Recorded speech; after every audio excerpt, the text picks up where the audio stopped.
call me Papa Bear. Yeah, Papa Bear.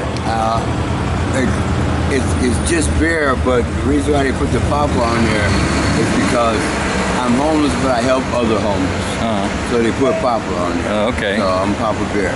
So how did you get the name to start with?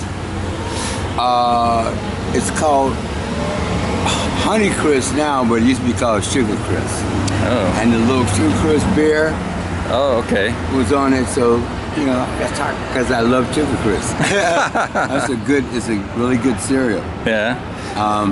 So where are you from originally? Cleveland, Ohio. Cleveland, Ohio. Okay. Yeah, I'm a city boy. Yeah. You ever think about going back there sometime? Nah. It snows there, and that's true. Everybody's gone, and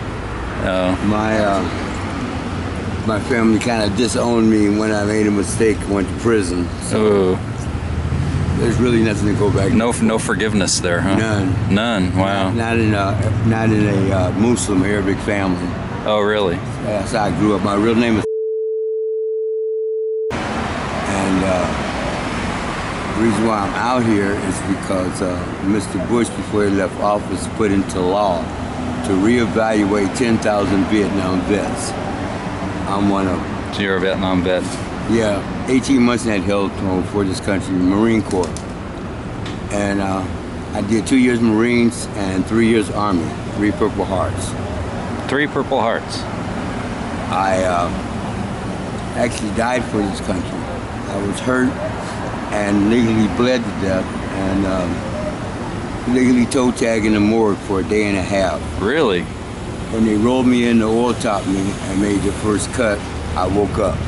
Wow, I've seen that in movies. I never know that actually happened. Rushed me into surgery for 56 hours. 56 hours? Was this in Vietnam then, No, where this happened? This was in Germany after I got out. Oh, in Germany. After I left Nam, yeah. All I got from Nam was a lot of shrapnel in my legs, which I can't take out because of they're too close to nerves, so they don't want a chance. It stays there. So did you have like one of those near-death, you know, people who have almost died, they say they see the light coming and all that stuff? None of that. I was dead. I was legally dead for a day and a half. So you didn't have any of that? Nothing, just blackness. Just blackness? Yeah, just total blackness. After the surgery, all I can remember is looking at this guy sitting in bed with his whole head bandaged like the mummy. And twice a day, 7 doctors would ask him questions that he would never answer. And all I was focusing on this guy not answering these questions, not realizing I wasn't eating, sleeping, or anything, just focusing on this guy. And after 3.5 months, I answered. So I was out of body watching myself. Oh, wow. Man. When I told the doctors that, they kept me there another 2 years for research. For research? In the hospital. And did they figure out anything? That I'm a medical phenomenon, I'm not supposed to be here. Evidently I am, because when it's your time to go, you're gone. No ifs, ands, or buts. Yeah. But I'm here. Wow. So what happened after you got out? What'd you do? I did service. Yeah. I hitchhiked across Europe. Oh, that'd be cool. Yeah, I went to school for cosmetology, women's hair. Really? Came back here to the States. I was working, doing hair, when all of a sudden everything that happened to me and now I'm just hit me. And the PTSD thing. And I got my, I went and applied for my benefits and everything and got everything. You know, and living on it for 10 years, a little over 10 years until Mr. Bush did that little thing. Yeah. Why, I haven't the slightest idea. So actually you were working a salon somewhere? Oh yeah, I worked in Beverly Hills for Beverly 5 Hills? years. Yeah? Rich people? Yeah. A lot of money. I was doing good. Any like movie stars or anything? I did here. Really? And she's a total horse's derriere. She really is. She's a person. Producers, you know, lawyers, doctors, all the type of, women and stuff. Yeah. I had fun doing it. Yeah. How long ago was that? That was in 80s. 80s, yeah. When did you come to San Francisco? 95. 95? And left in 97. Took my wife to Vancouver, Washington to die of cancer. Oh, man. She finally died after 5 years, and then I came back here. You have any kids? Yeah, I've got 3 boys by her. Oh, wow. But I'm kind of glad I'm away from them, because after her death, the only way I could phantom the way they treated me was because of her death. That's how they treated her death. They misused me, abused me, you know, stole Your kids from me. did? My kids did, yeah. Oh. Physically threw me around, and I couldn't handle them physically because they're 6'3", 6'7", and 6'5". Wow. And I'm 5'7"3/4". Where'd they get all that height from? My wife's side of the family, she was 5'11", and all her people were tall. Oh, okay. You know, over 6 feet. So they got their height from that side. So when's the last time you saw your kids? 2003. 2003, yeah. You like it here in San Francisco? Well, most assuredly, because it's very diverse. Yeah. It's very diverse. I like it. Yeah. So you have any place to stay? Where do you stay? Right here. Right here? Yeah. Right here on the corner? Right here on the corner. In the loin. On this slab, Yeah. Working on getting it back. So do you ever use any of the shelters, any of those facilities? You ever go there? I have, and I don't like them because most people in there who running them were out here just like us. Oh, really? But there's no empathy. They're better. They're better than us, and that's how they treat us. I hear a lot about how they're unsafe, a lot of stabbings and stuff like that. Oh yeah, I was in. There was called a year or so ago, and Jesus, because they allowed too many things. They allowed them to come in drunk. Yeah. You know? The reason I used to be over here, and they told me, you know, I for 3 weeks it was okay, and then they started letting come in drunk, and mostly Caucasians. And when they get drunk, first word that comes out of their mouth is totally derogatory, and it's the N word. And I complained, they didn't do anything about it, so I went down to MFC South, down on 5th and Bryant. Yeah, I know that. And I've heard that one's worse than most of them. No, they didn't let them come in drunk. Really? Oh, okay. You know, I always hear about some people say that San Francisco gives too much services for homeless people, They right? do help them out. They don't give too much, but they do help out. Yeah. But it's not enough help, and it's not enough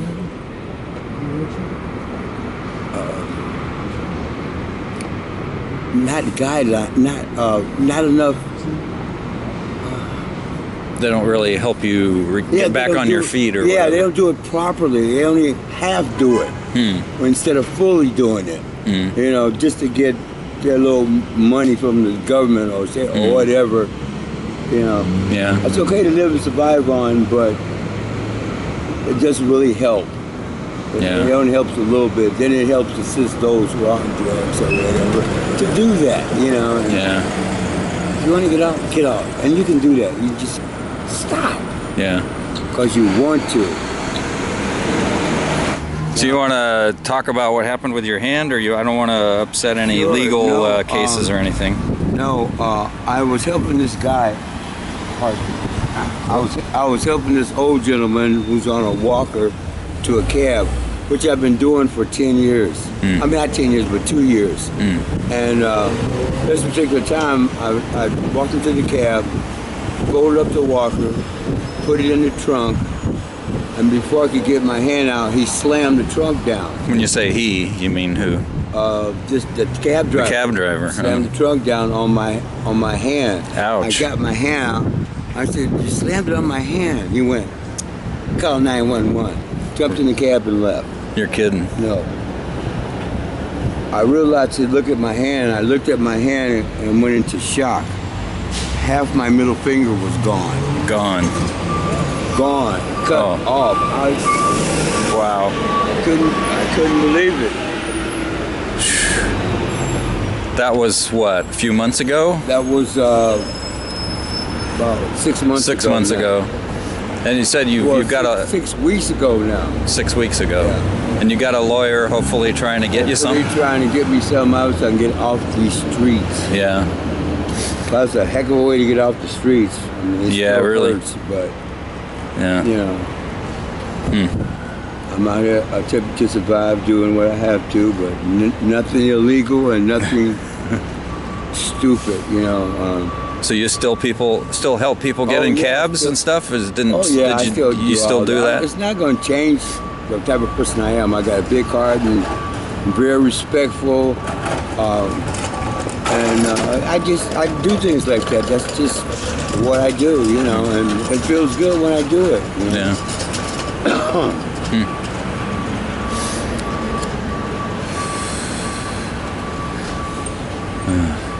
I should have asked you, was this okay? It's okay with me. When you do panhandling, how do people generally react to you? Are they respectful, or are there people who are Some not? are respectful, a lot are not. They say stupid, idiotic things. Get a job. Or, I'm totally disabled, you know, from the military, and I can't work. Definitely lose my pension. Definitely if they take out taxes. Plus, this PTSD comes on me. I have to get away from everybody and everything. It's traumatic when you have to take a life in war. And I took did you? Quite a few. Did you? That was my job. Yeah. I have a personal count over 200. Wow. So that must change. You must have changed a lot after you went through that, I would think. Most assuredly. I don't like to be around crowds. I don't like to be a lot of people. Yeah, but it didn't turn you violent or anything. No, That's interesting. It didn't turn me violent because I had enough there. Yeah. You know, and I know that's why I'm passive now. I don't fight. You know. So it kind of took all that out of you. Basically. Yeah. But were you passive before though? No, I wasn't. But so if it did take me there, I'll probably spend the rest of my life in prison. It'll flash back to my job or what I did, and I don't want to go there. Yeah. I do not want to go there. So if you let's say you win your court case and get some funds, what would be the ideal thing you'd want to? What would you do? An apartment. An apartment. And enjoy life again. Yeah. You know, it's going to be kind of hard without my wife, but because that was my soulmate. Yeah. But to enjoy life. Life is beautiful. Yeah. You know? What would you do? Would you travel, you think? Well, I did want to go to the Caribbean. My wife and I decided to do that before she died. But, you know. You didn't make it? We didn't make it. No. So that's one more thing I want to do. And I would like to go to Carnival. In Rio? Yeah. Oh, yeah. I did always want to go to the Mardi Gras. Yeah. But when I heard about Carnival, forget the Mardi Gras. I want to try Carnival. Yeah. You've been to the parade in San Francisco, Carnival. It's not quite the same, but no, I've been with the gay parade. No, not the gay. The one they have Carnival in May of every year down in the Mission. They have a parade and stuff. I don't like the Mission. You don't like the Mission? Too many gangs and too many things happening. It's too crowded. Yeah. It's very too crowded on the streets. I just don't like going there. Yeah. You don't think it's crowded here in the Tenderloin? Not like the Mission. Not like the Mission. No. Too many different gangs and stuff, real close to each other. Too much. No. Yeah. No. And actually, this is on the edge of the Tenderloin. That's true. Really not in. Not in the worst part. Yeah. So yeah. It's okay. I've been down in that area. I don't like down on Turk and down there. Yeah. Yeah. That's not an area I spend a lot of time in. I have to admit. Yeah. So. Not a nice area. No. And quiet as kept. The rule, Caucasians are marks. Yeah. Period. Yeah. Smile in your face, but they're going to get you. Yeah. I mean, they've gotten me too. Really? But So what's the norm. worst? What's the worst thing other than your? I guess the finger is obviously the worst thing. Other than that? What's the worst thing that's happened to you in the Tenderloin?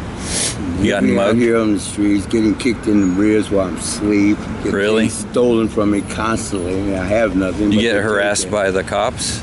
I used to, but most of them know me now, so they kind of leave me alone because they know I'm respectful and I don't come at them rudely or belligerent or anything like that. Yeah. And they they respect that. Yeah. I mean, most come at them like, just swearing like they're big things and they're nothing. At least they're here to do their job, Yeah. They're here to do their job. Yeah. Yeah, there's some bad ones, but because they take their job too seriously. But the others are, here to protect, Sure. And that's great. My dad was a cop, so Oh, really? I kind of know about, being a cop. Yeah. Did he want you to be a cop, do you think? Nah. No. He just wanted me to finish high school. Yeah. Did you? Which I did. Yeah. I graduated from high school with honors. In Cleveland? Yeah, went to Ohio State. Got a master's, did you? Got a master's degree in psychology from Ohio State. Oh, interesting. Just one thing I wanted to do, and I did it. Mm-hmm. Military helped me do that. 'Cause when I went in, they paid for all schooling without any problem. That's nice. Yeah, that's why I went. Basically, why I went. And my country said fight for freedom, and I went. I love my country. I was born here, so I went and fought for freedom. Yeah. What's the most anyone's ever given you in your cup? $100. $100. That's pretty good. Yeah. Well, actually, not in my cup, but when the Giants won their last game to get into the series, it was on the screen in Tommy's. Yeah. This guy drove in a white truck, went in, stopped, looked at the screen. They won, came back out, didn't buy anything. Looked at me, went in his pocket, went back in, came back out, said, "I have something for you." Went up to his truck and brought me down a can that high, square, 3/4 full of change. Huh. Pennies, nickels, dimes, and quarters. Wow. I took it up to Cali Foods when Cali Foods was still open, poured it in the machine. I don't know what percentage the machine got, but my ticket said $163. Wow. So I got $163. That's pretty good. Yeah. That's pretty good. That was the first time they got this series. Yeah. So that was a few years ago. I bet you've become a good judge of character as people walk by. Can you kind of guess which ones are going to help and which ones are not? No. No, you can't tell? I leave it up to them, and I'm always grateful for it. They give me even a penny. Yeah. Even a penny. Thank Yeah. you very much. Anything you want to say out to the world? People, who knows who could be watching this, right? Don't get homeless. Don't get homeless, yeah. Very bad. That sounds like good advice. Very bad. Yeah. How many years have you been on the street? 8 years. 8 years, yeah. Way too long. Yeah. Well, I thank you very much for the interview. You are quite welcome, and it was not a problem. All right, let me give you a fee here. I give everybody I interview a fee, so That's quite wonderful. I really appreciate that. here you go. Thank you very much. I appreciate it. You're welcome. I'm sure it'll be an interesting story, and people will be interested in hearing your story, I think. I'm good. I didn't want to really get into telling any stories about Nam. Yeah. No, those are probably not pleasant, right? It kind of flashed back. But Yeah, don't go there. No. It's But you seem like generally an optimistic person. You're well, I'm looking forward to getting my stuff back. That's my hope. That's my wish. That's my prayer. Yeah. Because that was my income. I just didn't use it on myself. My family and those who really needed it. And people always came to me when they needed something, because I've always had. And I've used this. The brain is very powerful and wonderful. You can do so much with it, almost anything. And I used it and kept my life to where I was able to help people out. So Yeah. that's where he is. That's where it is. Yeah. Yeah.